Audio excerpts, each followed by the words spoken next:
hi friends आज ए विशेष दिन आरंभ करवा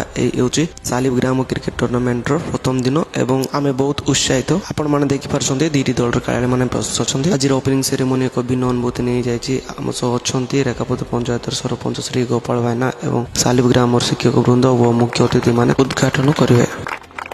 आउ इतिमध्य टॉस पकई कालकामासा टॉस जीति बॉलिंग निष्पत्ति नहीं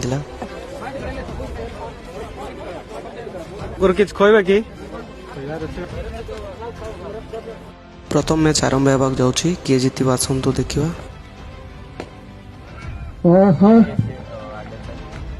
अति सुंदर बैटिंग कर टेड 12 ओवर 114 टार्गेट देते लॉस ऑफ 4 विकेट एमध्य कालकामासा बैटिंग जाते